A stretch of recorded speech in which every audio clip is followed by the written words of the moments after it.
तर या अष्टांग योग, मग जसं आपण बघितलं की सत्ययुगामध्ये कुठेतरी जे ध्यान धारणा केली जायची ती खूप शक्य होतं.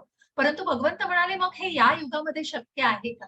आणि तुम्हाला तितकं तुमचं मन विचलित न होऊ देता आणि पूर्णपणे त्या ध्यान योगावरती करणं कितपत शक्य आहे? आणि म्हणूनच ज्या अर्जुनाने हा प्रश्न भगवंतांना विचारला होता, की वाऱ्याला मी धरू शकेन, पण या मनाला धरू नाही शकणार भगवंता.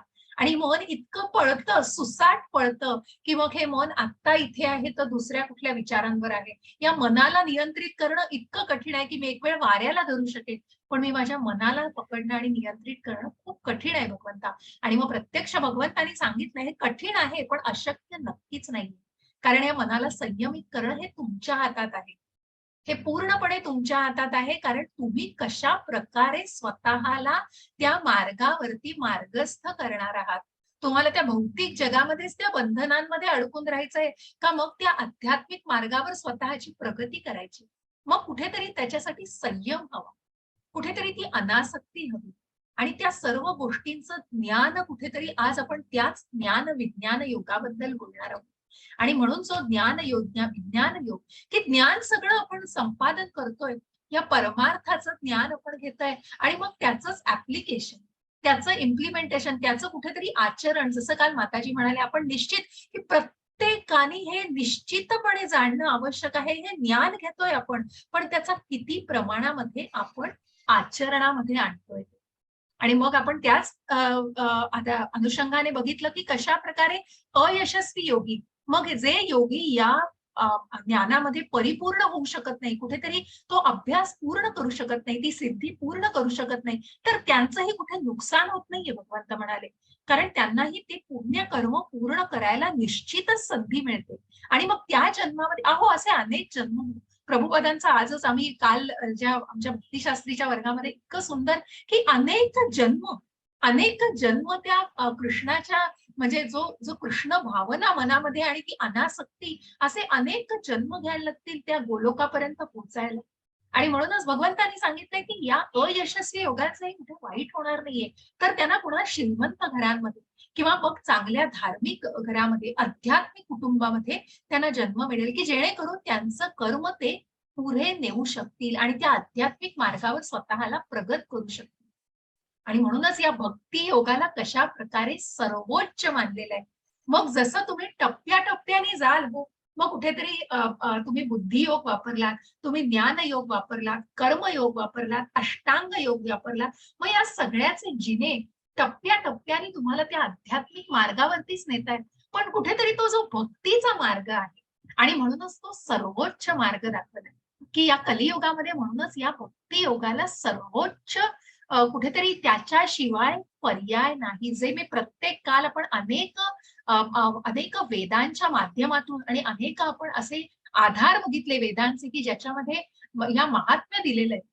या महामंत्राचं महात्म्य प्रत्यक्ष चैतन्य महाप्रभूंनी जे लिहून ठेवलेलं आहे. आणि म्हणूनच याच्या नुसत्या नामस्मरणाने तुमचं काय महात्म्य, ज्या प्रत्येकाने, ज्या अनेक इंडस्ट्रियलिस्ट आहेत, मग अनेक कलाकार आहेत, की ज्यांनी स्वतःला याच्यामध्ये इतकं परिपूर्णपणे वाहून घ्यायचा प्रयत्न केला. आणि तो निश्चितच प्रयत्न कुठेतरी स्तुत्य आहे. आणि स्वतःला कुठेतरी त्या बंधनांपासून, या आसक्तीपासून, त्या मोहापासून अलिप्त करणं, ही अलिप्तता खूप महत्वाची आहे हो. हे सगळ्यांना सांगणं खूप सोपं आहे. परंतु ही अलिप्तता स्वतःमध्ये आणून ती अनासक्त जीवन जगणं आणि कुठेतरी मग या भौतिक जगामध्ये मग अनासक्त म्हणजे तुम्ही सगळं सोडून द्या. जसं मी अगदी पहिल्या 2-3 अध्यायातही सांगते, की सगळं सोडून दिलंय आणि संन्यास घेऊन मग सगळ्या जबाबदाऱ्यापासून मी मुक्त झालोय. नाही हो.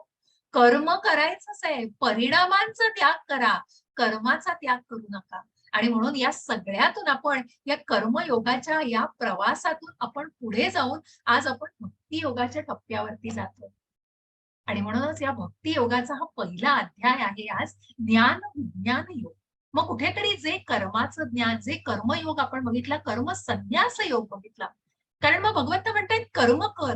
की कर्म टाळू नकोस, परिणामांचा त्याग कर, ते मला अर्पण कर. आणि म्हणूनच अर्जुनाला त्यांनी सांगितलं, क्षत्रिय आहेस, उत्तम योद्धा आहेस, तुझं कर्म म्हणून प्रत्येक ब्राह्मण, एक वैश्य, एक क्षत्रिय, एक शूद्र, प्रत्येक आपलं कर्म भगवंताला अर्पण करू शकतो. आणि हाच यज्ञ आहे. आणि जो आपण 4थ्या अध्यायामध्ये जे विष्णूला अर्पण केलं जातं, मग कुठला यज्ञ? तर प्रत्येक गृहस्थाश्रमाचा यज्ञ. मग एक संन्यासी कशा प्रकारे त्याग करून तो यज्ञ अर्पण करतो, मग प्रत्येकाने, एक शेतकरी कशा प्रकारे तो यज्ञ अर्पण करतो, की प्रत्येकाने स्वतःचं विहित कार्य करणं हे महत्वाचं आहे. त्याच्यापासून सुटका नाही. जसं मी म्हटलं, या भौतिक जगामध्ये मग जन्म, मृत्यू, जरा, व्याधी या गोष्टींपासून सुटका नाही. तसं तुम्ही सगळे आपण सर्वजण या माया मोहामध्ये अडकलेलो आहोत. काम, क्रोध, लोभ आणि या त्रिगुणांच्या सगळ्या त्या कठपुतलीवरती आपण नाचतोय. भगवंत या मायेचे नियंत्रक आहेत. आपण या मायेच्या नियंत्रणाखाली आहोत हे जाणून, आणि त्याच टप्प्यावरती पुढे जाऊन आपण आज जाणणार आहोत की या भक्ती योगाच्या मार्गावरती आपल्याला आज भगवंतांना कुठे कुठे बघायचंय. मग भगवंत प्रत्यक्ष सांगतायत की तुम्ही कुठे माझी उपासना करू शकाल.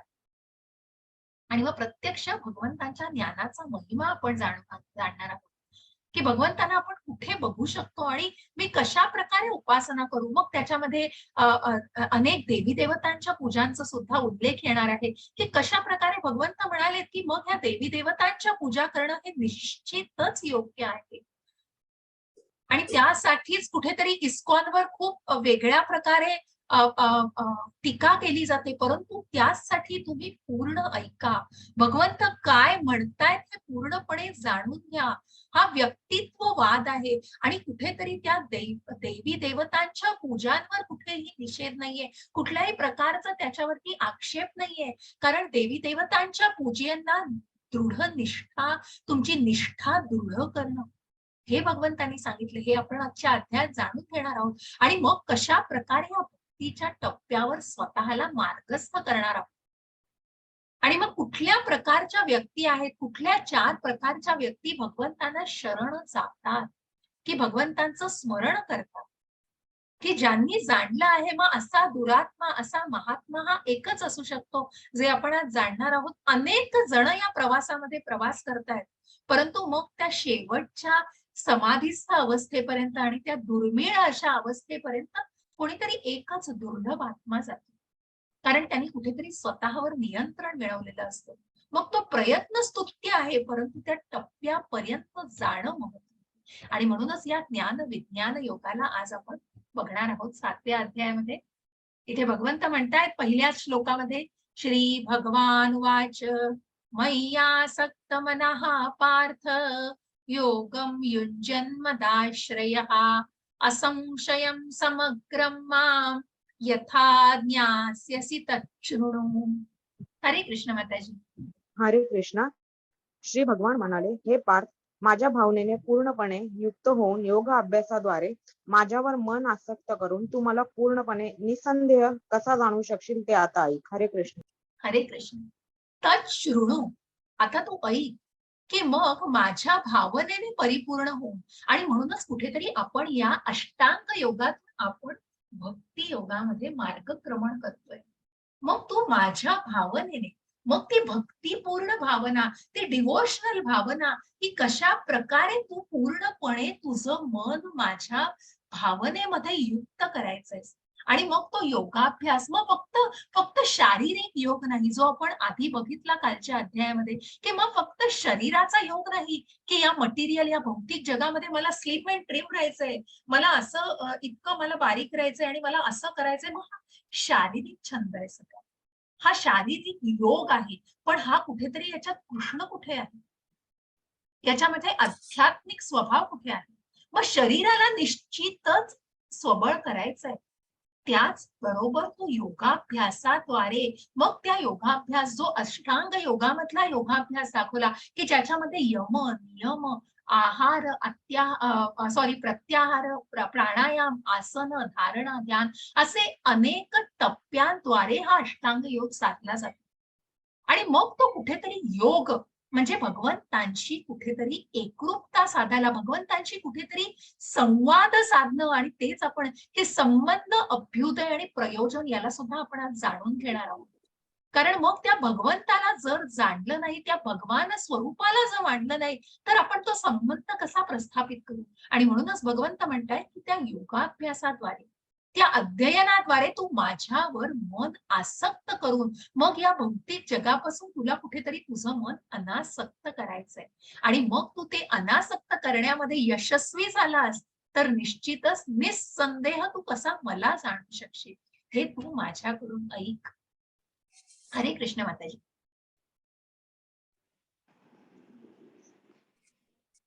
हरे कृष्ण. हरे कृष्ण प्रभूजी.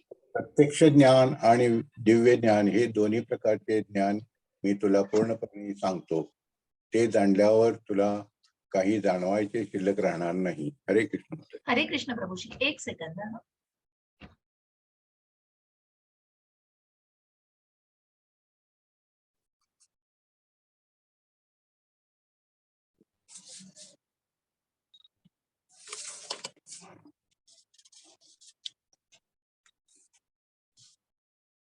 सॉरी.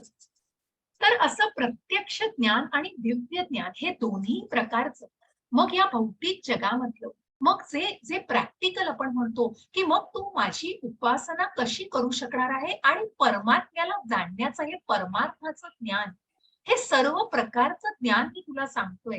हे जाणल्यावर तुला काहीही, इथून सुरुवात झाली आहे हो, ज्ञानाला दुसऱ्या अध्यायापासूनच सुरुवात झाली आहे, परंतु प्रत्येक वेळी भगवंतांनी विशेष प्रकारचं ज्ञान त्यांच्या अनुयायाला दिलेलं आहे. जो अनुयायी भगवंताला अत्यंत प्रिय आहे, अत्यंत लाडका शिष्य आहे, आणि असा हा अनुयायी खूप युनिक आहे हो. असा हा गुरु पण खूप युनिक आहे. कारण असा हा गुरु आणि असा हा शिष्य की ज्यांनी या गुरु आणि शिष्य संबंधाला किती आदर्श जागी पोहोचवलेलं आहे. आणि म्हणूनच त्या अनुयायाचं सुद्धा, त्या शिष्याचं सुद्धा एक पद्धत आहे की भगवंता मी हे करतोय, मी हे जाणतोय, मला तू हे दाखवलं पाहिजे, मला हे दाखव. हा कुठल्याही प्रकारची आक्रमकता नाहीये, कुठल्याही प्रकारचं त्याच्यामध्ये काय म्हणतो ना आपण त्याला, डॉमिनेटिंगपणा. आणि म्हणून प्रत्येक ठिकाणी आर्जवता आहे. आणि त्याच प्रकारे भगवंत सांगतायत की तत् शृणु. आणि म्हणूनच अशा अनुयायाला भगवंत, आणि म्हणूनच इथे प्रत्येक वेळी जाणून घ्या की आपण कसं शिकतोय, की एक उत्तम शिष्य कसा असू शकतो आणि एक उत्तम गुरु की ज्याने प्रत्यक्ष पहिल्यांदा शिष्याला जाणून घेतलंय, शिष्याला पूर्णपणे त्यांनी जाणून घेऊन त्याला काय नक्की वाटतंय हे जाणून नंतर उपदेशामृताला सुरुवात केलेली आहे. आणि अशा या शिष्याला भगवंत प्रत्येक वेळी म्हणून सांगतायत तू ऐक, मी काय सांगतोय ते तू ऐक. हे जाणल्यानंतर निश्चितच तुला काहीही जाणायचं शिल्लक राहणार नाही. मनुष्याणाम सहस्रेषु कश्चित् यत्तति सिद्धये यततामपि सिद्धानां कश्चिन्मां वेत्ति तत्त्वतः. हरे कृष्ण. हरे कृष्ण. सहस्रावधी मनुष्यांपैकी एखादा सिद्धी प्राप्त करण्याचा प्रयत्न करतो आणि सिद्धी प्राप्त करणाऱ्या त्या मनुष्यापैकी एखादाच मला तत्वतः जाणतो. हरे कृष्ण माताजी. हरे कृष्ण. हरे कृष्ण. संजना माताजी, तुम्हाला लीव करायचं असेल तुम्ही निश्चित करू शकता. तुम्हाला काही काम आहे हो म्हणाला माताजी. आहात, निश्चित तुम्ही हो जाऊ माताजी. शकता. धन्यवाद माताजी. हरे कृष्ण. धन्यवाद माता. हरे कृष्ण माता. हरे कृष्ण. हरे कृष्ण. तर अशा या सहस्रावधी मग बघा की मग इथे तुम्ही करोडो लाखो लोक बघताय. मग तुम्ही हे कुठे बघता हो? हे कुठलं चित्र दिसतंय? हे कुठलं उदाहरण दिलेलं आहे? मॅरेथॉन. हा डॉक्टर गौरी पाटील, ठीक आहे, हरकत नाही. मी तुम्हाला रेकॉर्डिंग पाठवलंय. तुम्ही एखादी मिस केलात क्लास तरी तुम्ही रेकॉर्डिंग ऐका निश्चित, की जेणेकरून तुम्ही कनेक्टेड राहाल. येस प्रभूजी, हे मॅरेथॉनचं आहे बरोबर. आणि म्हणूनच अशा या मॅरेथॉनच्या स्पर्धेमध्ये लाखो करोडो लोक धावतात बघा, की अगदी रजिस्टर करतात आणि परिश्रमाने धावतात आणि उत्तम प्रकारे सहभाग घेतात. या सगळ्या मनुष्यांपैकी मग एखादाच कुठेतरी शेवटपर्यंत जातो.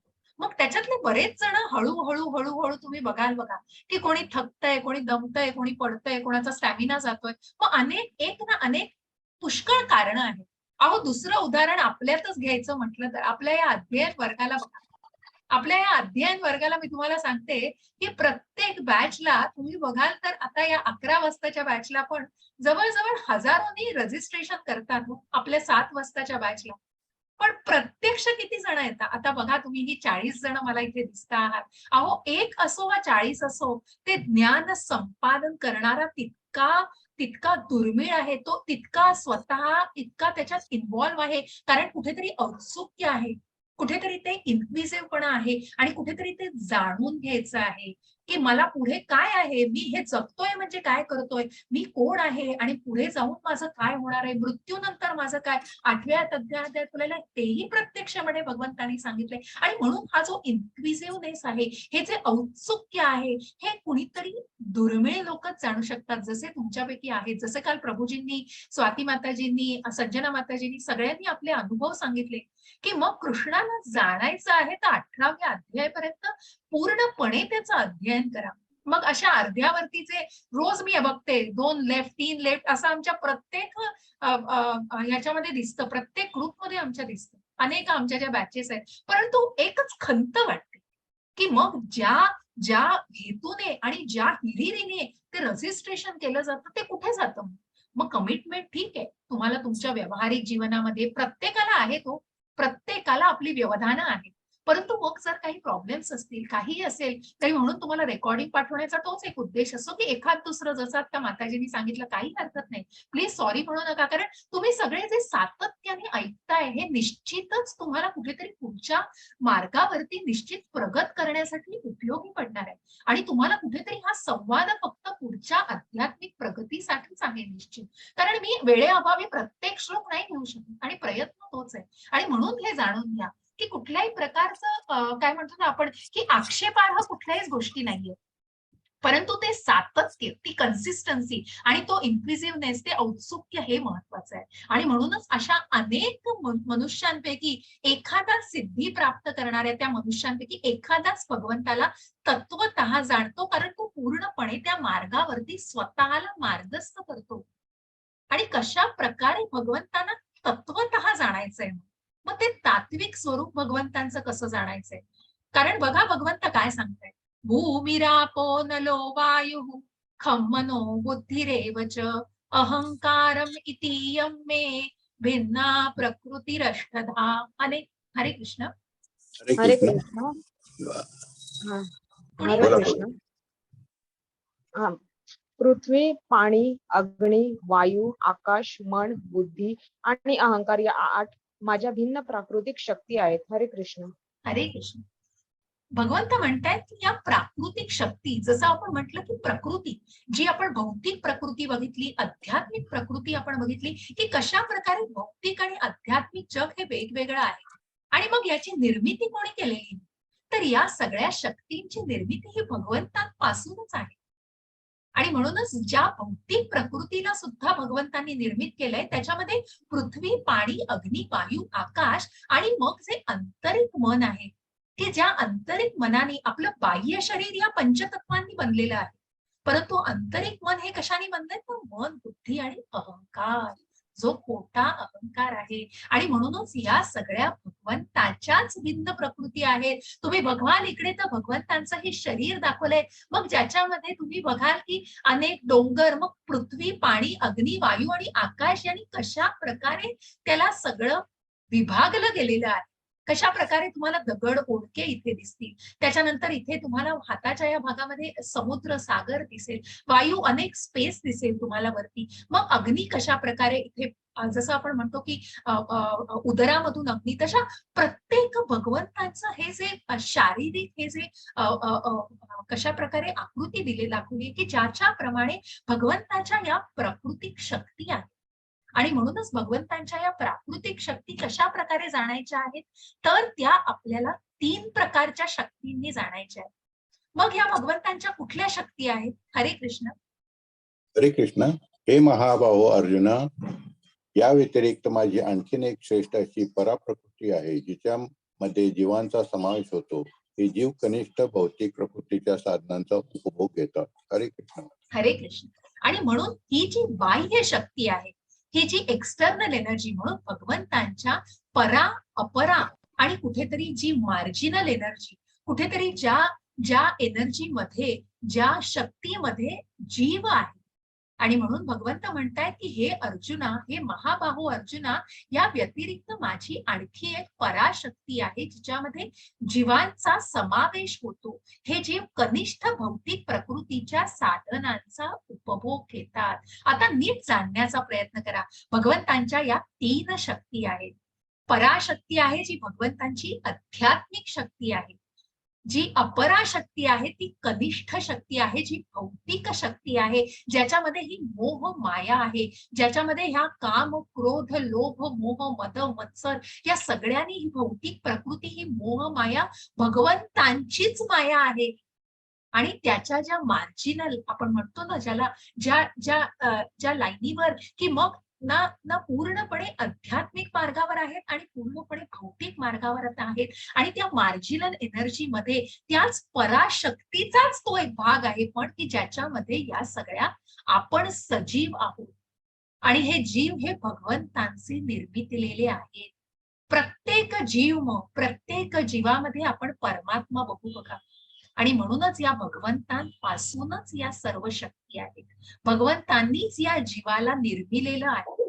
आणि हा जीव या पराशक्तीमधून मग त्या कनिष्ठ शक्तीचा म्हणजे या अपराशक्तीमध्ये तो स्वतः त्याचा उपभोग घेतो आहे. ज्या अपराशक्तीमध्ये, ज्या कनिष्ठ भौतिक शक्तीमध्ये जी ही भौतिक प्रकृती आपण म्हणतोय त्याचा उपभोग घेतोय. आणि म्हणूनच तो कुठेतरी त्या काठावरती का आहे, कारण त्याने स्वतःला त्या भौतिक जगतामध्ये कशा प्रकारे ढाळायचंय का, मग स्वतःला आध्यात्मिक टप्प्यावरती सुद्धा मार्गस्थ करायचे. कारण तो कुठेतरी या मोह जाळामध्ये आहे, मायेच्या बंधनामध्ये आहे. आणि म्हणूनच भगवंत म्हणतात या सगळ्या शक्ती या भगवंतांच्याच शक्ती आहे.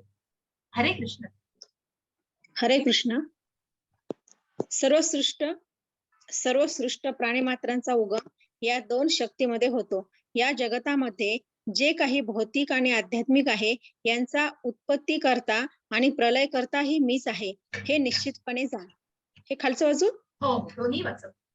7.7 हे धनंजया, माझ्याहून श्रेष्ठ असे दुसरे कोणतेही तत्व नाही.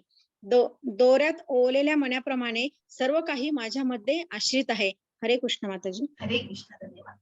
आणि म्हणूनच या सृष्ट प्राणी मात्रांचा, की ज्या जीवांना आपण या 84 लक्ष योनींचा आपण बघतो की या सर्व जीवांचा, प्राणी मात्रांचा निर्माता आणि यांचा उगम या 2 शक्तींमध्ये होतो. आणि म्हणूनच ही परा आणि अपरा, ही परा भगवंतांची ही श्रेष्ठ शक्ती आहे, जी भगवंतांची आध्यात्मिक शक्ती आहे. आणि या जगतामध्ये भौतिक आणि आध्यात्मिक जे काही आहे त्याचा उत्पत्ती करता आणि प्रलय हा सुद्धा भगवंतांच्या मार्फतच होतो. आणि म्हणूनच या जीवांची उत्पत्ती ही भगवंतांच्या हातात आहे आणि या सृष्टीचा प्रलय करणं सुद्धा भगवंतांच्याच हातात. आणि हे तू निश्चितपणे जाण. म्हणून हे तत्वतः, म्हणून या शक्तींना जाणून घ्या. आणि म्हणूनच या परा आणि अपरा, की या अपरा शक्ती, या भौतिक, की जो मी आहे, मी सगळं निर्मिलय, मी सगळं हे केलंय. आणि म्हणूनच भोक्तारम यज्ञ तपसाम सर्व लोक महेश्वरम, हे जो जाणतोय की या सगळ्याचा भोक्ता कोण आहे, तर परमेश्वर आहे, परमात्मा आहे. आणि म्हणूनच याशिवाय श्रेष्ठ दुसरं कोणतंही तत्व नाही. आणि या तत्वाला जाणा. मग हे जे चित्र आहे महाविष्णू आपल्याला गोलोकाचा चार्ट मी पाठवणार आहे. खूप खोलात मी तुम्हाला सांगू शकत नाही, कारण ते खूप डीप आहे. मी खूप खोलात जाणार नाही. परंतु ज्या गोलोकाचं आणि ज्या लोकांचं, की पृथ्वी लोक आहे त्याच्यावरती जे आहेत ते स्वर्गलोक आणि इतर 7 श्रेष्ठ लोक आहेत. आणि त्याच्या खालती जे आहेत ततल, सुतल, पाताळ, ही सगळे खालचे नरक लोक आहेत. आणि मग मध्ये पृथ्वी लोक आहे. आणि या सगळ्या लोकांवर बघा, या भगवंतांची जी निर्मिती, या सृष्टीची निर्मिती ही या विष्णूंपासून, आणि विष्णू हे प्रथम निर्माते आहेत, ज्यांच्या नाभी कमळातून मग ब्रह्मांची निर्मिती झाली. आणि म्हणूनच महाविष्णू हे तत्व आहे. या तत्वाला जाणून घ्या, जे या सृष्टीचे पिता आहेत, की ज्यांनी ब्रह्माला मग निर्मितीची आज्ञा दिलेली आहे. आणि ब्रह्मा हा सृष्टीचा दुसरा निर्माता आहे. आणि म्हणून हे महाविष्णूचं जे तत्व आहे ते महाविष्णू हे प्रत्येक लोकामध्ये हे गर्भोदकशाही विष्णू की ज्यांच्या नाभीमधून ब्रह्मा आलेले आहे आणि म्हणून हे प्रत्येक लोकामध्ये हे गर्भोदकशाही विष्णू आहेत. हे तुम्हाला मी गोलोकाचा चार्ट आणि पुढच्या पातळीवर तुम्हाला निश्चित हे जास्त सखोल प्रमाणात जाणू शकाल तुम्ही, कारण याचा अभ्यास सखोल आहे अजून. पण जाणून इतकंच घ्या की हे महाविष्णूचं तत्व आहे आणि म्हणून या तत्वावर आणि म्हणून या भगवंतांवर या दोऱ्या ओढ्याप्रमाणे ही सृष्टी आश्रित आहे की जे हे सगळे लोक आहेत हे ब्रह्मांड आहे की भगवंतांच्या श्वासातून अनेक ब्रह्मांड तयार झालेली आहेत आणि म्हणूनच हे सर्व भगवंतांवर आश्रित आहे की ज्याप्रमाणे दोऱ्यात ओवलेले जे मणी असतात तो दोराच नसेल तर मणी सगळे विखुरलेले असतात, परंतु ते आश्रित म्हणूनच भगवंत सगळ्याचा आश्रयदाता आहे आणि म्हणून त्या मण्यात ओवल्याप्रमाणे ते भगवंतांवर सर्व लोक हे आश्रित आहेत.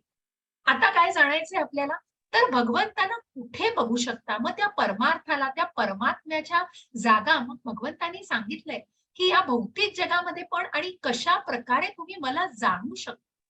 रसोहमप्सु कौन्तेय प्रभास्मि शशि सूर्ययोः प्रणवः सर्ववेदेषु शब्दः खे पौरुषं दृशु. हरे कृष्ण. हरे कृष्णा. मी बोलतो. प्रभूजी वाचताय का? हो वाच. एक म्हणतोय, या पाण्यामधील रस मी आहे, चंद्र आणि सूर्याचा प्रकाश मी आहे, वैदिक मंत्रामधील ओंकार मी आहे, आकाशातील शब्द मी आणि मनुष्यामधील सामर्थ्य मी आहे. हरे कृष्ण. हरे कृष्ण. आणि म्हणूनच भगवंत म्हणतायत की त्या पाण्यामधील रस मी आहे. मग या भौतिक जगताची ज्याची निर्मिती भगवंतांनी केलेली आहे आणि मग त्या प्रकृतीला तत्वतः कसं जाणायचंय, तर हे तत्व बघा, हे तत्व पाण्यामधील रसामध्ये मी आहे. मग त्या पाण्याला चव असते का? कशी चव असते बघा. तहानलेला व्याकुळलेला जीव असेल त्याला जर तुम्ही पाणी प्यायला दिलं तर ते अमृताप्रमाणे असतं हो.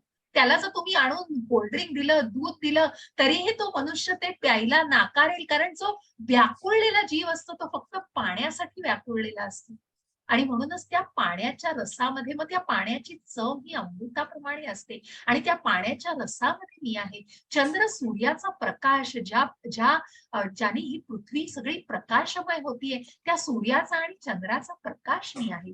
वेदिक मंत्रामधील ओंकार मी आहे, ज्या ओंकाराने सर्व वेदांची सुरुवात होते. अनेक मंत्रांची सुरुवात त्या वेदमंत्राला आपण 17व्या अध्यायात अजून विश्लेषण करून अजून सखोलपणे जाणणार आहोत की मग ओंकार काय आहे. आणि म्हणूनच त्या वैदिक मंत्रातील ओंकार मी आहे, आकाशातील शब्द आणि मनुष्यातील सामर्थ्य देखील मी आहे. आणि म्हणून आपल्याला हे जाणून घेण्यासाठीच मी तुमच्यासाठी हे तात्पर्य सुद्धा वाचू इच्छिन की बघा, पृथ्वीचा मूळ सुगंध मी आहे, अग्नीमधील उष्णता मी आहे, सर्व जीवांमधील जीवन शक्ती मी आहे आणि सर्व तपस्व्यांचं तप मी आहे. हे पार्था, अस्तित्वातील सर्व वस्तूंचे बीज, बुद्धिमानांची बुद्धी आणि सर्व शक्तिमानांची शक्ती ही मीच आहे. कशा प्रकारे भगवंतांनी तत्वाचं वर्णन केलंय बघा. तत्वतः भगवंतांना कसं जाणायचंय आणि कुठे भगवंतांना बघायचंय, कुठे शोधायचंय. आणि म्हणूनच हे मी बलवानांचं बल आहे, तसेच काम तसेच आरती, मी बलवानांचे बल आहे जे काम तसेच आसक्ती रहित आहे. हे भरत श्रेष्ठ अर्जुना, धर्म तत्वाविरुद्ध नसणारा कामही मीच आहे. सात्विक, राजसिक आणि तामसिक हे सर्व भाव माझ्या शक्तीनेच अभिव्यक्त होत असतात. एका दृष्टीने मी सर्व काही आहे, परंतु मी स्वतंत्र आहे, प्राकृतिक गुणांच्या अधीन नाही, उलट तेच माझ्या अधीन आहे. हे पहिलं मी वाचलंय आता, म्हणून मी वाचून म्हणजे नाही वाचलं तरी चालेल. आणि म्हणूनच भगवंत म्हणतायत या तत्वांमध्ये कुठे मी आहे. या सगळ्या जशा आपल्याला 10व्या अध्यायामध्ये भगवंतांच्या सूचक अभिव्यक्ती जाणायच्या आहेत, त्याप्रमाणे भगवंतांनी तत्वतः तुम्ही कुठे भगवंताला शोधू शकता, तर एका बलवानाच्या बलामध्ये भगवंत आहेत, बुद्धिमानाच्या बुद्धीमध्ये भगवंत आहेत. मग ते शौर्य कुठून आहे. आणि म्हणूनच या तात्विकतेमध्ये, या धार्मिकतेमध्ये भगवंताला बघायचंय. पाण्याच्या रसामध्ये भगवंत आहेत, सूर्य चंद्रामध्ये भगवंताला बघायचंय. हे जे भगवंतांचं तत्व आहे हे एका अंशाने सर्व विश्व व्यापलेलं आहे भगवंतांनी. अशा या परमात्म्याला आपल्याला जाणायचंय. आणि म्हणून या परमात्म्याला जाणण्यासाठी कुठेतरी बघा या त्रिगुणांचा आपल्यावर प्रभाव आहे, परंतु याचा प्रभाव भगवंतांवर नाही. भगवंत मायेला नियंत्रित करतायत म्हणून एका दृष्टीने मी सर्व काही आहे, परंतु मी स्वतंत्र आहे. ज्या कमळाच्या पानाचं आपण तेव्हा उदाहरण दिलं की त्याचा प्रभाव, मग ते उदाहरण आपण पापी मनुष्यांबाबतीत दिलं की ज्याप्रमाणे प्रभुपादांनी अनेक हिप्पींबरोबर काम केलं तरी त्यांना कुठल्याही प्रकारचा त्यांच्यावर प्रभाव नाही झाला, तसंच भगवंत आहेत हो हे. तर भगवंतांनी या परा अपरा शक्ती या भगवंतांच्या आहेत आणि याची उत्पत्ती भगवंतांनी केली आहे, पण भगवंत याच्यामध्ये त्यांच्यावर त्याचा प्रभाव नाही. भगवंत अलिप्त आहेत, स्वतंत्र आहेत, अद्वितीय आहेत, कारण ते अजन्म आहेत. आणि म्हणूनच मी प्राकृतीच्या गुणांच्या अधीन नाही. भगवंतांनी ball is in your court, मी तुम्हाला त्या अपरा शक्तीमध्ये, तुम्हाला त्या मायेमध्ये मीच निर्माण केलेली आहे. ती खूप घट्ट आहे म्हणूनच माया, कारण ती भगवंतांचीच निर्मिती आहे, कारण ती भगवंतांनीच निर्मिती केलेली मोह माया आहे. पण भगवंतच ते ज्ञान का आपल्याला देतायत, कारण आपला मूळ स्वभाव अध्यात्म आहे. तो आपल्याला पुढेही 13व्या अध्यायात जाणायचा आहे. हा स्वभाव काय आहे, उद्याच्याही अध्यायात आपण अध्यात्म जाणणार आहोत. आणि भगवंत सांगतायत की म्हणूनच या का भगवंत हे ज्ञान देतायत, का या शक्तीला, कारण पराशक्तीमध्ये आपण आहोत. भगवंतांनी हे जीव निर्मिलेले आहेत, ते भगवंतांचे अंश आहोत आपण. आणि म्हणूनच आपल्याला जाणायचं आहे की आपण या भौतिक जगात स्वतःला कुठेतरी बंधन करायचंय का मग त्या पराशक्तीमध्ये जाण्याचा प्रयत्न करायचा आहे, त्या आध्यात्मिक मार्गावर स्वतःला मार्गस्थ करायचंय. कारण भगवंत गुणातीत आहेत हो, या अपरा शक्तीच्या पलीकडे भगवंतांची श्रेष्ठ शक्ती आहे. आणि म्हणूनच भगवंतांच्या अधीन ही माया आहे आणि त्या योग मायेकडे आपल्याला जायचंय. मोह मायेमध्ये गुरफटून राहायचं नाहीये. त्रिगुणांनी सात्विक, राजसिक आणि तामसिक मोहित झाल्यामुळे हे संपूर्ण जगत त्रिगुणातीत अविनाशी आहे, माझं स्वरूप जाणत नाहीत. अविनाशी असं भगवंतांचं स्वरूप, कारण कुठेतरी हा मार्ग वरचा आहे, पण कुठेतरी याच्यामध्ये मद मोह बघा, एन्वी आहे, लस्ट आहे, इग्नोरन्स आहे, कुठेतरी मत्सर आहे, मोह माया आहे, कारण कुठेतरी तो द्वेष भावना आहे, कारण मग कुठेतरी आसक्ती आहे ना, जो आपण दुसऱ्या अध्यायात पण बघितलं, तिसऱ्याही अध्यायात बघितलं. सर्वात मोठा शत्रू काय आहे हो, वासना, काम वासना. आणि म्हणून या वासनेला, कारण कुठेतरी आसक्ती आहे, कुठेतरी मोह आहे, आणि मग तो कुठेतरी क्रोधामध्ये रूपांतरित होतोय, कारण पण ते डिमांडिंग नेचर, मला हे हवंय, हे मी मिळणारच. जसं मी म्हंटल की ज्या प्रकारे इंद्रिय, ज्या प्रकारे प्राण्यांची इंद्रिय बघा इतकी स्ट्रॉंग असतात की ते नाही कंट्रोल करू शकत, परंतु मनुष्याचं तसं नाहीये. मनुष्याला या पराशक्तीमध्ये भगवंतांनी घातलंय आणि भगवंतांच्या पराशक्तीचा आपण भाग आहोत हे जाणून घ्या. आणि म्हणूनच स्वतःला त्या आध्यात्मिक मार्गावरती आपल्याला मार्गस्थ करायचं, हे जाणण्याचा प्रयत्न करा. दैवी हेषा गुणमयी मम माया दुरत्यया मामेव ये प्रपद्यन्ते मायामेतां तरन्ति ते. हरे कृष्ण. हरे कृष्ण. 3 प्राकृतिक गुणांनी युक्त असलेली माझी दैवी मायाशक्ती ही अतिशय दुस्तर आहे, परंतु जे मला शरण आले आहे ते मायेला सहजपणे तरुण पलीकडे जातात. हरे कृष्ण. माताजी, मी हरे पूर्ण क्लास अटेंड करते, माझं मन नाही करत ऍक्च्युली सोडायचं. मी अरे अटेंड कसंही करते. बरं, ठीक आहे माताजी, तशी तुमची इच्छा. हरे कृष्ण. हो माताजी, हरे हरे कृष्ण. कृष्ण. हरे कृष्ण. अशा या 3 प्राकृतिक गुणांनी बघा की म्हणूनच या त्रिगुणांचा प्रभाव असलेली माझी दैवी मायाशक्ती ही अतिशय दुस्तर आहे.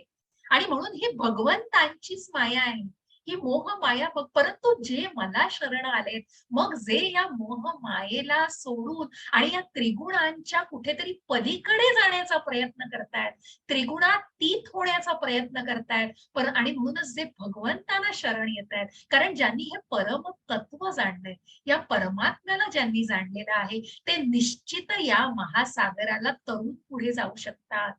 कारण बघा, भगवंत हात द्यायला आहेत, पण आपल्याला दिसत नाहीये तो हात, आणि ती योग माया आपल्याला दिसत नाहीये, कारण आपण सगळे मोह मायेच्या या गटांगळ्या खातोय हो. आपण या महासागरामध्ये आपण गटांगळ्या खातो.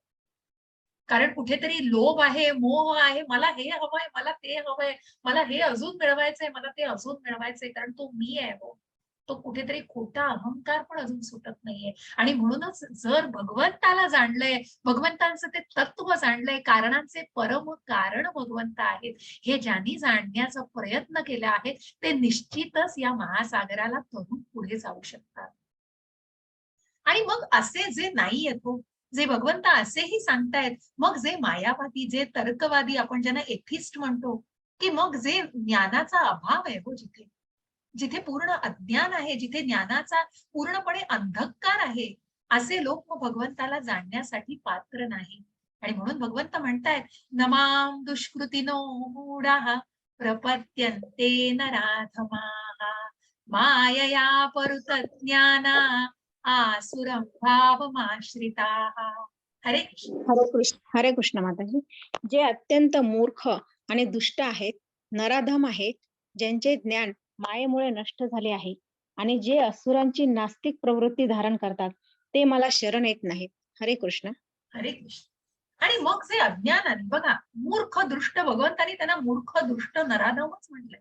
असे लोक मूर्खच असू शकतात, कारण जे फक्त उचलली जीभ आणि लावली टाळूला, मग जिथे ज्ञानाचा अभाव आहे पूर्णपणे, जिथे ज्ञानच नाही, मग जे जे जाणण्याचाच प्रयत्न केलेला नाहीये, कुठला वेद जाणलेले नाहीये, शास्त्र जाणलेलं नाहीये, कुठलाही अभ्यास केलेला नाहीये, वाचन नाहीये, मग अशा जर ज्ञानाला घेतलेलं नाहीये आणि त्या ज्ञानाशिवाय जर त्या भगवंतांना मी मानत नाही, मी भगवंत एक एनर्जी आहे आणि भगवंत एक फक्त तत्व आहे आणि मी असं काही मानत नाही, हे सगळं एक जग एका इच्छेवर चाललेलं आहे, अशा अनेक तर्क मांडले जातात. मग त्याला प्रूफ काय? मग त्याला कुठलं ज्ञान आहे? मोठे शास्त्रज्ञ झाले आहेत, अनेक तत्वज्ञ झालेले आहेत आणि अनेक अभ्यास केला जातो, पण त्याचं मूळ काय आहे? त्याचं मूळ जाणण्याचा प्रयत्न केलेला आहे का? कारण हा प्रगत मनुष्य कोणापासून आहे? कारण तो भगवंतांचाच अंश आहे. तो निश्चितच प्रगती करणार आहे.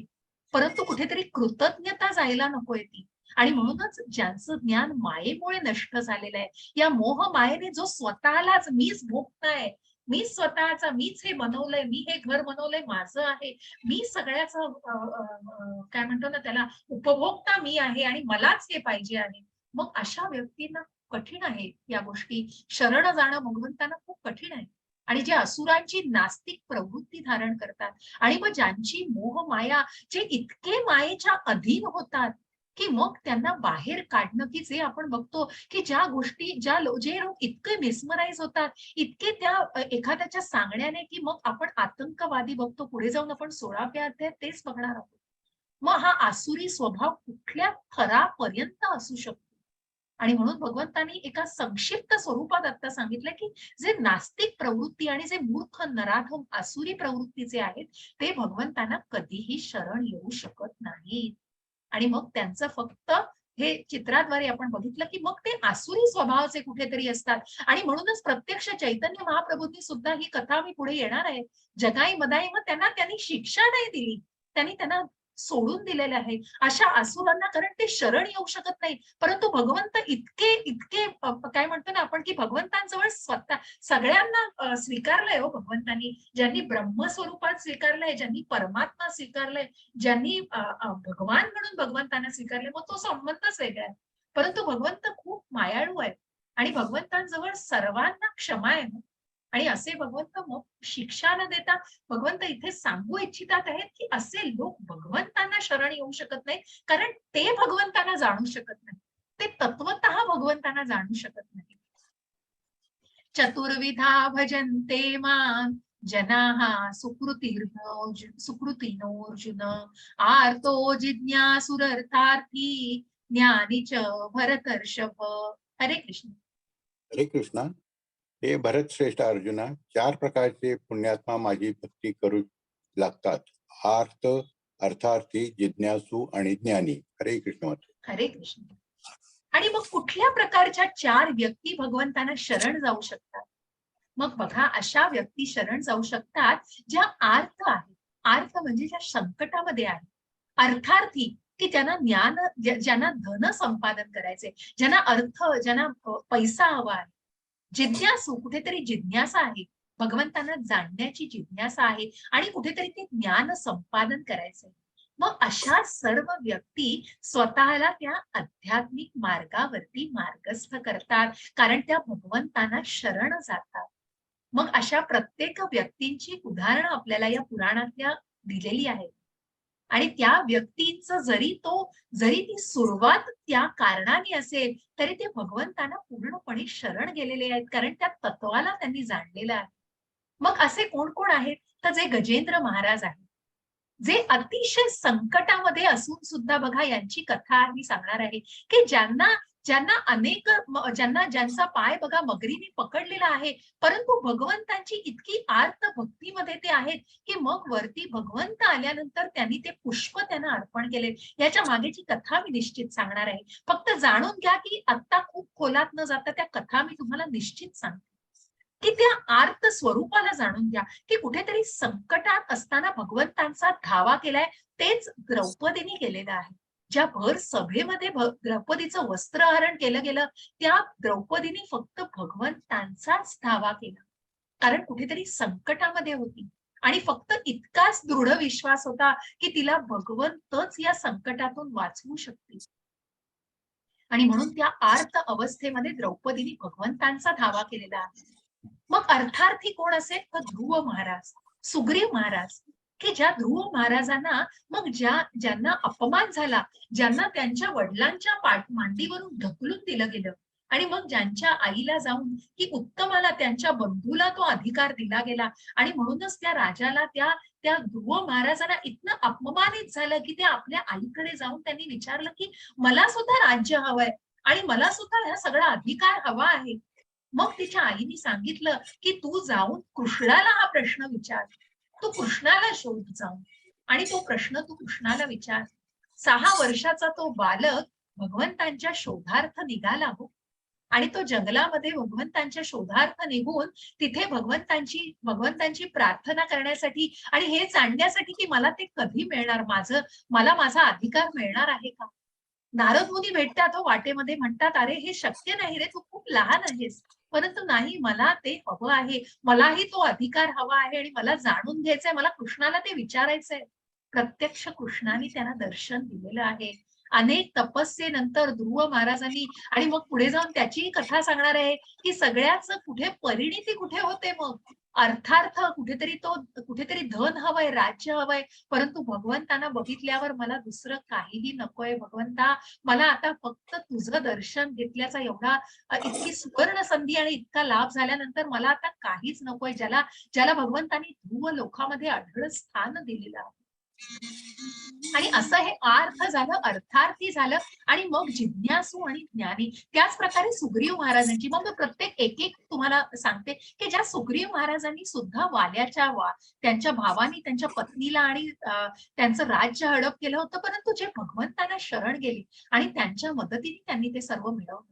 मग उद्दिष्ट होतं की त्यांना ते परत मिळवायचं होतं, पण भगवंतांची सेवा, अखेर भगवंतांना लीन झाले. तेच प्रकार आहे ज्या परीक्षित महाराजांचा आणि शुकदेव मुनींचा, की जे जिज्ञासू आणि ज्ञानी. मग ही जिज्ञासा म्हणजे काय आणि हे ज्ञान जे परीक्षित महाराज आपल्याला दिसत आहेत, ज्यांना शुकदेव मुनींनी हे ज्ञान दिलं, हे शुकदेव मुनी हे व्यासांचे पुत्र, की जे आईच्या पोटामध्ये 16 वर्ष जे राहिले. कारण या शुकदेव मुनींची कथा आपल्याला पुढेही अजून खोल ऐकायची, म्हणून मी या कथा आता फक्त या अर्थार्थी, ज्ञानी आणि जिज्ञासू या संक्षिप्त स्वरूपामध्ये सांगते. कारण जी जिज्ञासा त्यांच्या मनामध्ये होती, कारण ज्यांनी भागवताच्या कथा आईच्या पोटात असतानाच ऐकल्या, तेव्हा त्यांना कुठेतरी जाणीव झाली की मग ह्या भौतिक जगामध्ये आपण कसं यायचं, कारण कुठेतरी मनामध्ये या स्वतःला या मायेमध्ये कसं यायचं आणि कसा आपण जन्म घ्यायचा, कुठेतरी जिज्ञासा होती मनामध्ये. आणि मग प्रत्यक्ष भगवंतांनी सांगितलं की तू काळजी करू नकोस, तू जन्म घे, मी सर्व त्या प्रकारचं ज्ञान तुला देईन आणि कुठेतरी ती जिज्ञासा त्याची पूर्ण करेन. आणि म्हणूनच ज्या शुकदेव मुनींनी त्या मातेला इतके त्या कुठेतरी कष्ट व्हायला लागले की प्रत्यक्ष भगवंत आले मग विनंती करायला आणि सांगायला.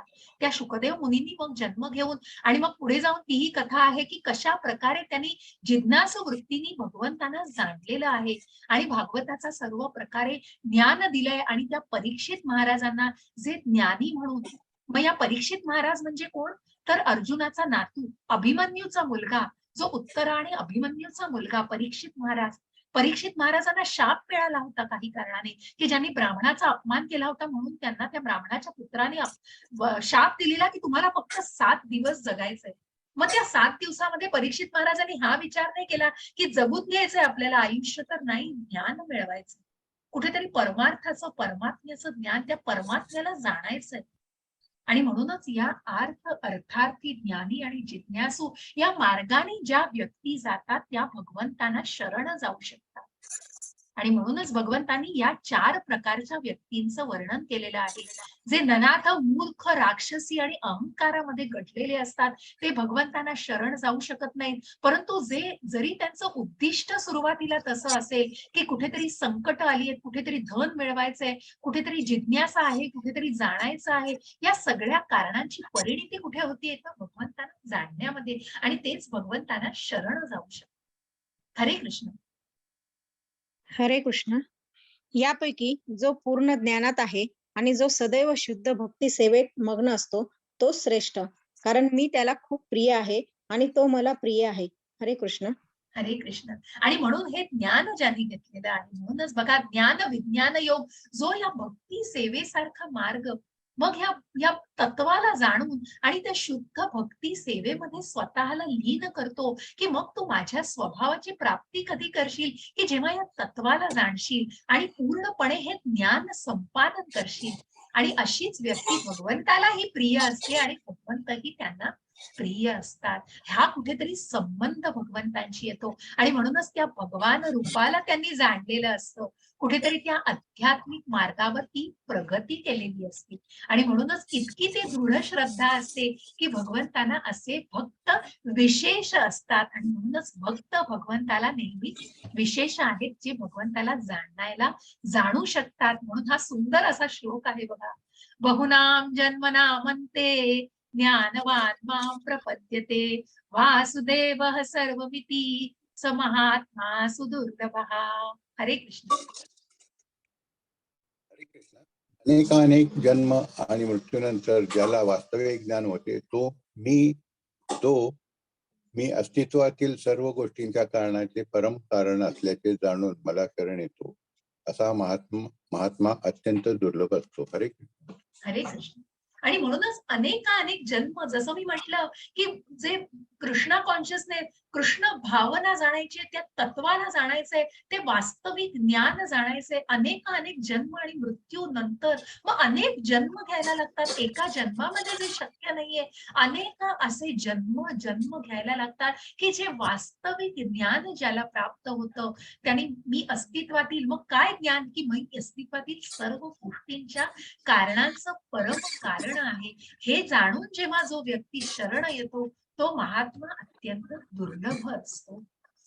असा हा दुर्लभ महात्मा ज्यांनी शुद्ध तत्व जाणलेलं आहे, जे आपले श्रीला प्रभुपाद चैतन्य महाप्रभू, जे अनेक त्यांचे गुरु, ज्या गुरु परंपरेतनं ज्यांनी जाणलेलं आहे, त्या परम तत्वाला त्यांनी जाणलेलं आहे. असे हे शुद्ध भक्त ज्यांनी कृष्ण भावनेचा फक्त निर्व्याज आणि निर्मळ मनाने फक्त प्रसार केलेला आहे. हरे कृष्ण. हरे कृष्ण. ज्यांचे ज्ञान भौतिक कामनांनी हिरावलेले आहे ते अन्य देवदेवतांना शरण जातात आणि आपल्या स्वभावानुसार आराधनेच्या विशिष्ट विधिविधानांचे पालन करतात. 7.21 मी परमात्मा रूपाने प्रत्येकाच्या हृदयात स्थित आहे. जेव्हा मनुष्य विशिष्ट देवतेची उपासना करण्याची इच्छा करतो तेव्हा त्या विशिष्ट देवतेवर मी त्याची श्रद्धा दृढपणे स्थिर करतो, जेणेकरून तो त्या देवतेची उपासना करण्यात मला स्वतःला समर्पित करू शकतो. हरे कृष्ण. हरे कृष्ण माताजी. आणि म्हणूनच ज्यांचं ज्ञान भौतिक कामनांनी हरवलेलं आहे, बघा, की या मटेरियल युगामध्ये मग देवी देवतांच्या उपासना केल्या जातात. मग पावसाच्या आगमनासाठी वरुण राजाची प्रार्थना केली जाते. मग लक्ष्मीची पूजा केली जाते कुठेतरी अर्थार्जन मिळवण्यासाठी. कुठेतरी सरस्वतीला पूजलं जातं. गणपतीच्या देवता अनेक या देवी देवतांना, दुर्गा मातेला शक्तीसाठी. मग भगवंत म्हणतायत की असे लोक निश्चितच खूप सन्मार्गावर असतात. कारण ते निश्चित कुठल्याही आसुरांची पूजा करत नाहीये, कुठल्याही राक्षसाची पूजा करत नाहीये. ते निश्चितच सन्मार्गावर असतात. ते आपल्या स्वभावानुसार मग कुठेतरी ते फळ असतं ना, ते असं हवं. कारण ते क्विक फळ हवंय. कुठेतरी या भौतिक जगामध्ये आपल्याला मिळणारं, की मी हे केलं की मला हा यज्ञ केला की मला हे मिळालंच पाहिजे. मी ही पूजा केली की मला हे मिळालंच पाहिजे. इतकं क्विक सगळं हवंय भौतिक जगामध्ये. पण भगवंत म्हणतायत ते सुद्धा त्यांच्या स्वभाव धर्मानुसार चांगलं कर्म करतायत. कुठेतरी पुण्य कर्म करतायत. कुठलंही वाईट कर्म निश्चित करत नाहीये. म्हणून भगवंतांनी त्यांनाही मानलंय आणि त्यांनाही योग्य पद्धतीने योग्य सन्मार्गावर असल्याचं म्हटलंय. मी परमात्मा रूपाने प्रत्येकाच्या हृदयामध्ये स्थित आहे. जेव्हा मनुष्य विशिष्ट देवतेची आणि म्हणूनच जो परमात्मा, ज्या प्रत्येक जीवाच्या हृदयामध्ये परमात्मा आहे, मग त्यांनी अनेक देवी देवतांची पूजा केली तरी परमात्मा ती पूजा कुठेतरी दृढ करण्यासाठी मदत करत असतो. आणि म्हणूनच जे सर्व यज्ञ विष्णूला अर्पण केले जातात, जे काही तुमच्या इच्छा पुरवल्या जातात, त्या सर्व त्या विष्णू पासूनच आलेल्या असतात. कारण कुठेतरी आपण जो म्हणतो, जे शांती सूत्र आपण बघितलं, सर्वोच्च नियंत्रक आहे. मग इथे कुठेतरी गफलत करू नका. इथे कुठल्याही प्रकारचा विसंवाद नाहीये. कारण देवी देवतांची पूजा अर्चा केली पाहिजे, सगळ्या देवी देवतांची. मग त्या दिवशी मला कोणी म्हणत होतं कुलदैवतेची, हो निश्चितच आपण वर्षानुवर्ष या पूजा अर्चा करत असतो आणि म्हणूनच त्या दृढ होण्यासाठी भगवंतांची पूजा करा. कृष्णाची पूजा, या परमात्म्याची पूजा, या परमात्म्याचं नामस्मरण का करा? कुठेतरी मनाचं सामर्थ्य वाढवा, की तुम्ही जी काही श्रद्धेने पूजा करताय ती श्रद्धा दृढ होऊ दे, ती श्रद्धा स्थिर होऊ दे. त्याच्यामध्ये कुठेतरी विचलितपणा नको, त्याच्यामध्ये चंचलता नको कुठेही. जेणेकरून त्या देवतेची उपासना करण्यात स्वतःला समर्पित करू शकाल. कुठेतरी तन मन धनाने ती गोष्ट कराल. कुठेतरी फक्त वरच्यावर नसेल हो. मग ते शो बॉटल स्पिरिच्युअलिझम हा खूप सुंदर असा एक टर्म वापरली आहे प्रभुपादांनी, की फक्त दाखवेगिरीसाठी करू नका. मग कुठेतरी ते आतून येऊ दे, कुठेतरी ते समर्पित होऊ दे, कुठेतरी मनापासून ते करण्याची इच्छा असू दे.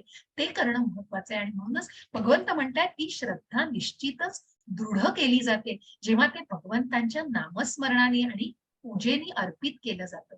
हे जाणण्याचा प्रयत्न करा. कुठल्याही प्रकारचा कुठल्याही प्रकारचं मनामध्ये कुठल्याही प्रकारचं तुम्ही शंका हा शब्द मी वापरणार नाही, पण प्रश्न असतील तर निश्चित क्लिअर करा. आणि म्हणूनच भगवंतांनी सांगितलंय की इस्कॉनला बऱ्याच वेळेला याच प्रकारे वेगळं घेतलं जातं. पण हे जाणण्याचा पूर्ण प्रयत्न करा कृष्ण काय सांगतायत.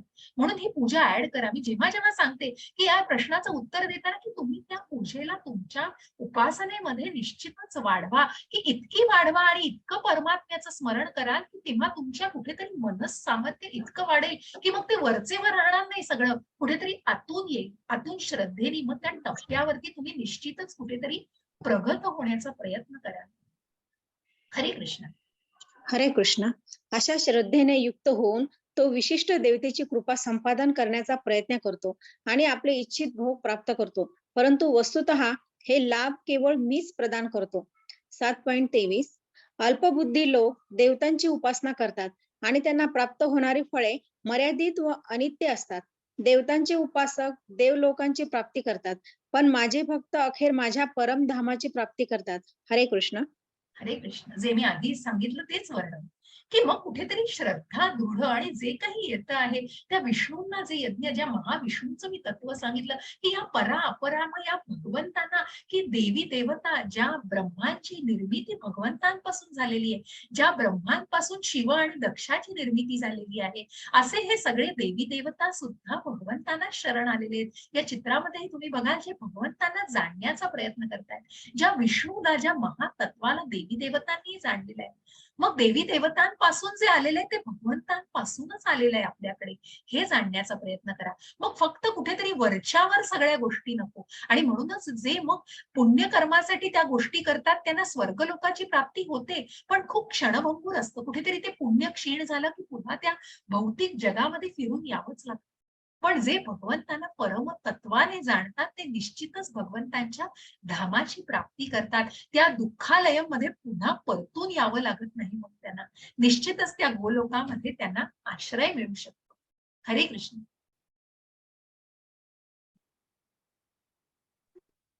हरे कृष्णा.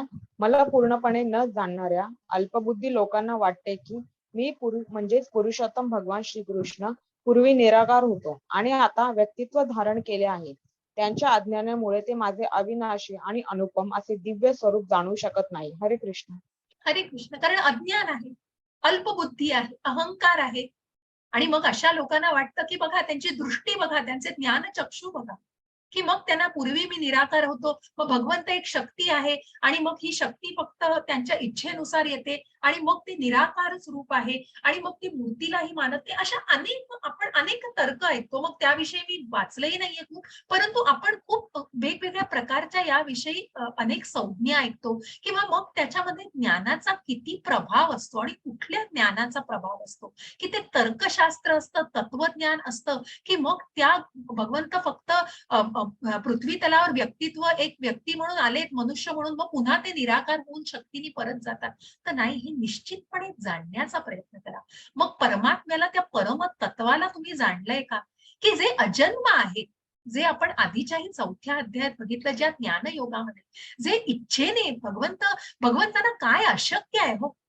मग भगवंत कुठलं कर्म पण करत नाहीये, परंतु भगवंतांना भक्तांचा सहवास हवा आहे. ज्या पृथ्वी तलावर ते त्यांच्या इच्छेने, भगवंत स्वतःच्या इच्छेने त्या पृथ्वी तलावरती येतात आणि ज्या ज्या भगवद्गीतेचं मार्गदर्शन, जे उपदेशामृत भगवंतांनी दिलेलं आहे, की जी परंपरा खंडित झाली, तिथे कुठेतरी भगवंत प्रत्यक्ष मनुष्य स्वरूपात येऊन, की ज्यांनी ज्यांनी जे प्रकट झालेले आहेत. आणि म्हणूनच जिथे जिथे धर्माचा ऱ्हास होतोय, जिथे कुठे दुष्कृत्य होत आहेत, म्हणूनच परित्राणाय साधूनां विनाशाय च दुष्कृतां धर्म संस्थापनार्थाय संभवामि युगे युगे. असे हे भगवंत अजन्म अद्वितीय आहेत. ते स्वतःच्या इच्छेने या युगामध्ये प्रकट होत आहेत. ती भावना प्रकट होती आणि म्हणूनच ते प्रत्येक युगामध्ये आपल्याला त्याच स्वरूपामध्ये दिसतात बघा. आणि म्हणूनच जो अर्जुनाला समकालीन हा प्रश्न पडला होता, कारण भगवंत हे अजन्म आहेत आणि कशा प्रकारे त्यांनी देवकी मातेच्या, वसुदेवाच्या मनातून देवकी मातेच्या मनात प्रवेश करून हृदयात प्रवेश केला, जो प्रत्येकाच्या हृदयामध्ये हा परमात्मा वसलेला आहे. आणि मग या निराकार, या एथिस्ट लोकांना, या तर्कवादी आणि या तत्ववादी लोकांना ते मान्य होणं शक्यच नाही. आणि म्हणूनच भगवंत म्हणतायत, अज्ञानामुळे ते भगवंतांचं अविनाशी आणि अनुपम असं दिव्य स्वरूप जाणू शकत नाही. कारण कुठेतरी ज्ञानाचा अभाव आहे, कुठेतरी शास्त्राचा, वेदांचा अभाव आहे. ज्यांनी वेदांचा अभ्यास केला पण कृष्णालाच जाणलं नाही, त्यांनी काय वेदांचा अभ्यास केला. मग त्या वेदांचा अंत प्रत्यक्ष भगवंत आहे. त्या कृष्णाला जाणलं नाही तर काय वेदांचा अभ्यास केला. आणि तेच आपल्याला जाणून घ्यायला उद्युक्त आहे. हरे कृष्ण. हरे कृष्ण. मूढ आणि अज्ञानी लोकांना मी कधीही प्रकट होत नाही.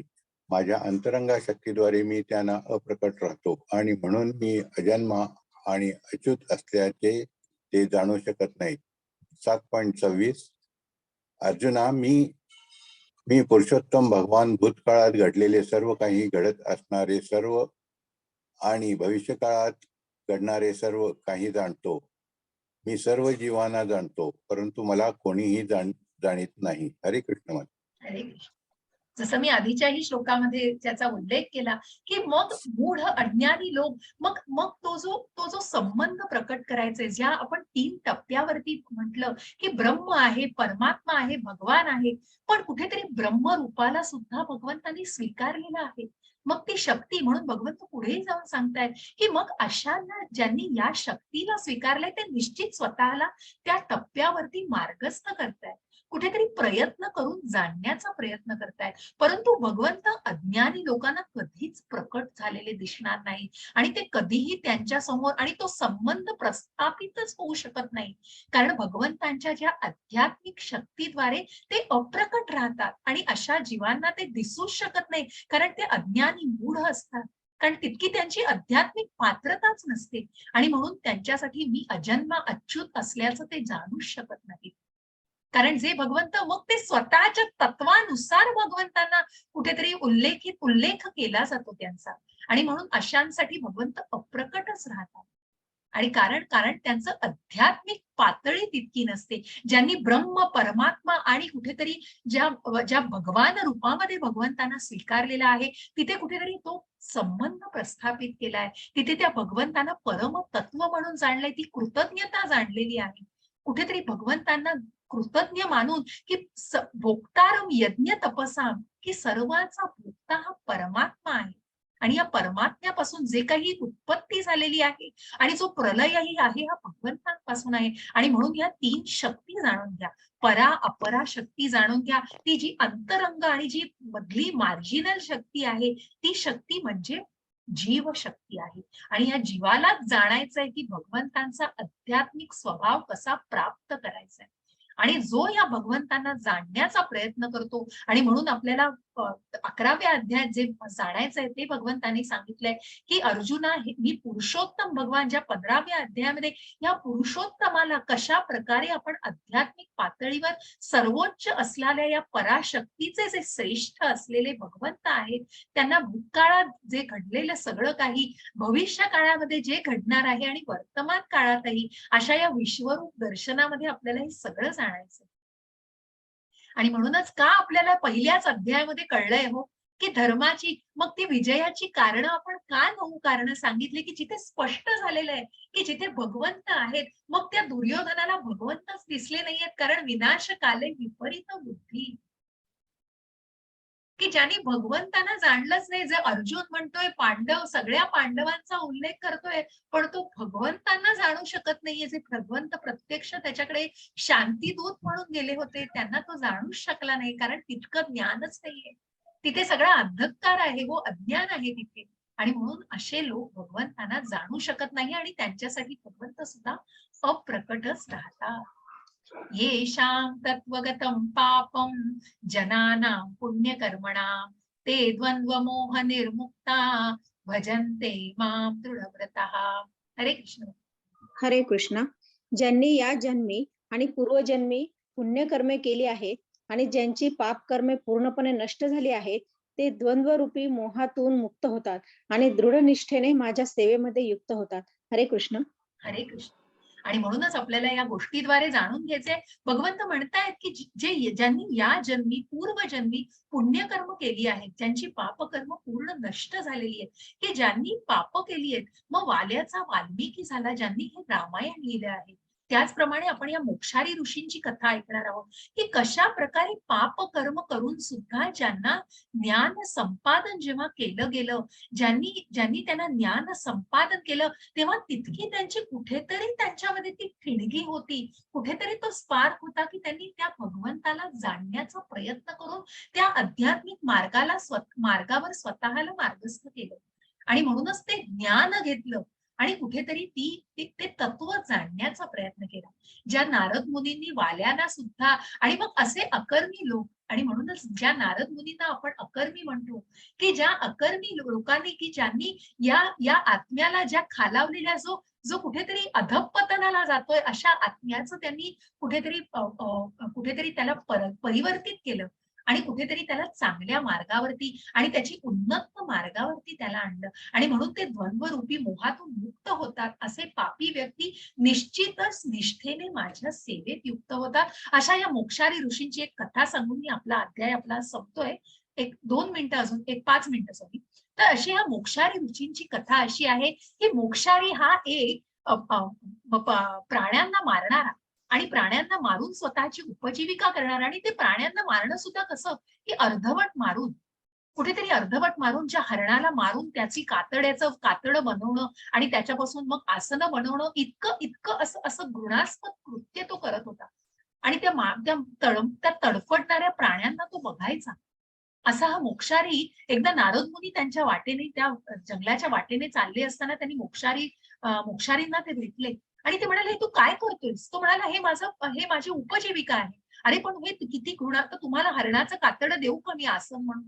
तो म्हणतो, अरे तू हे किती घृणास्पद कार्य करतोयस. तू प्राण्यांना पूर्णही मारत नसून तू अर्धवट मारून तू किती मोठं पाप करतोयस.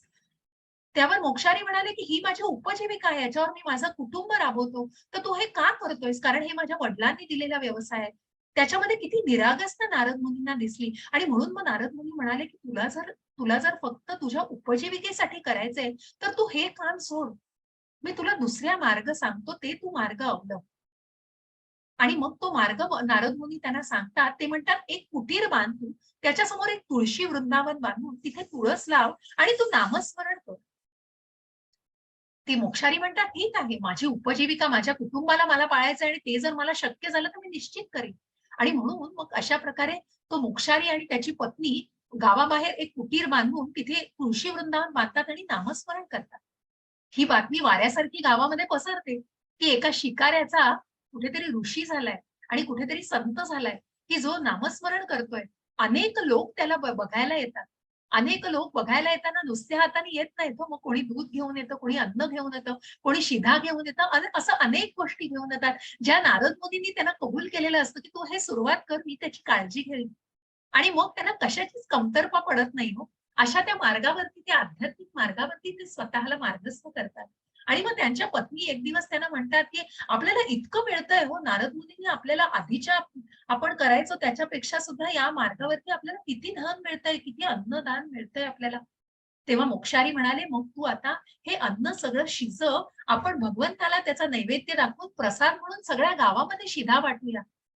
आणि म्हणून अशा या मोक्षारींचा कायापालट झाला आणि त्या मोक्षारींचा मोक्षारी ऋषी झाले, की काही वर्षांनी हे मोक्षारी ऋषी मग सगळं ज्ञान तर सगळ्यांना संपादन करूच लागले, की ज्यांनी नारद मुनींकडून सगळं संपादन केलेलं ज्ञान, मग त्या मार्गावरती स्वतःला इतकं त्यांनी उन्नत केलं, की एक दिवस जेव्हा नारद मुनी त्याच वाटेने परत येत होते, तेव्हा त्या मोक्षारी ऋषींना त्यांनी बघितलं आणि मोक्षारी ऋषी चादर अंथरत होते.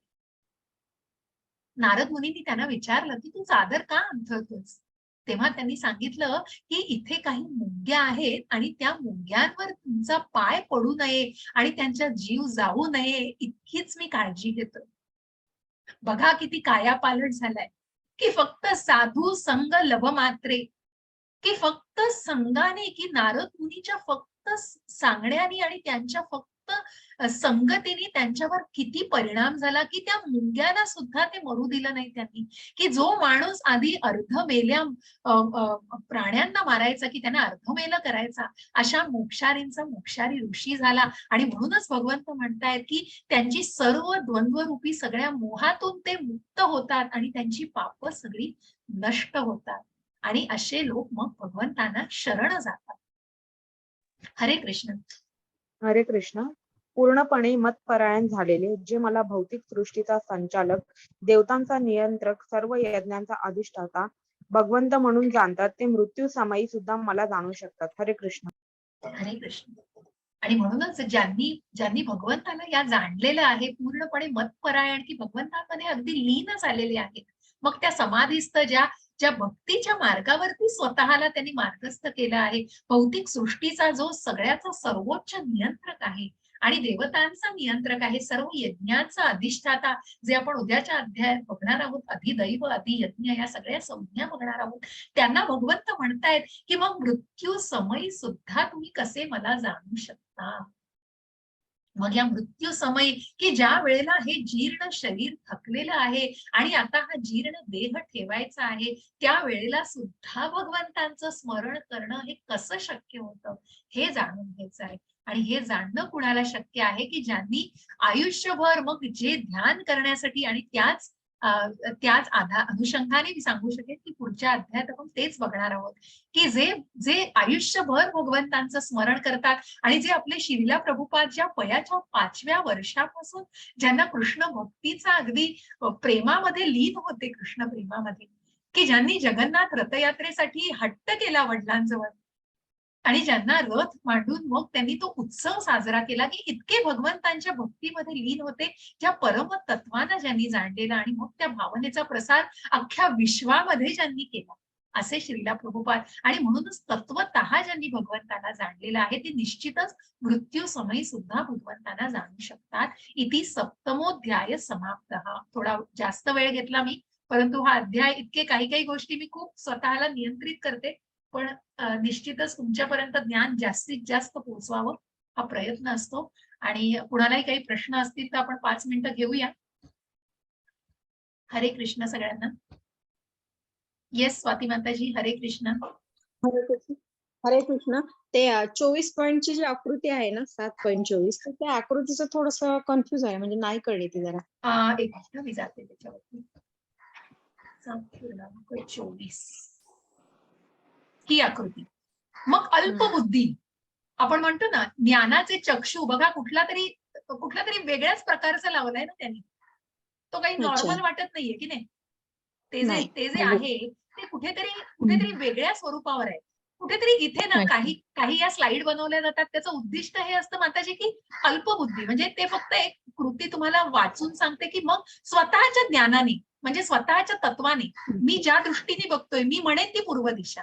मग अशा या अल्पबुद्धी लोकांना भगवंतांना सांगायचं हे जाणून घ्या.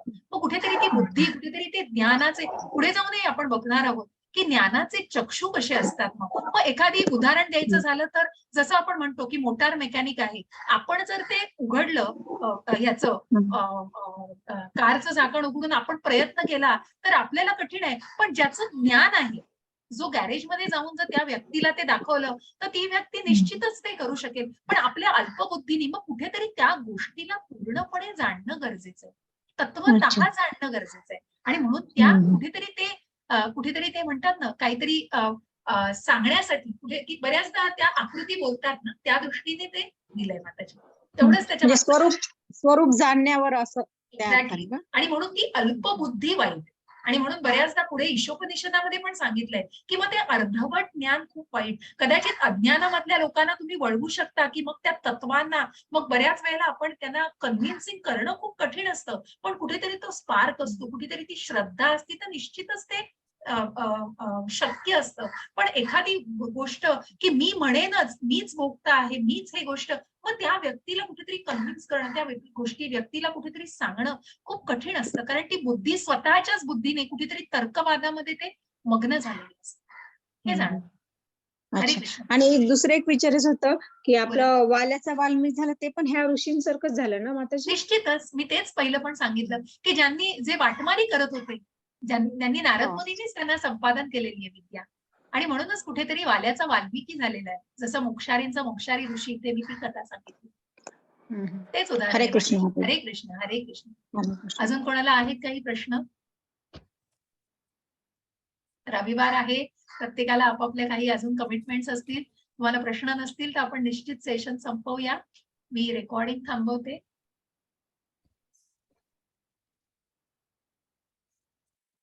माताजी उर्मिला माताजी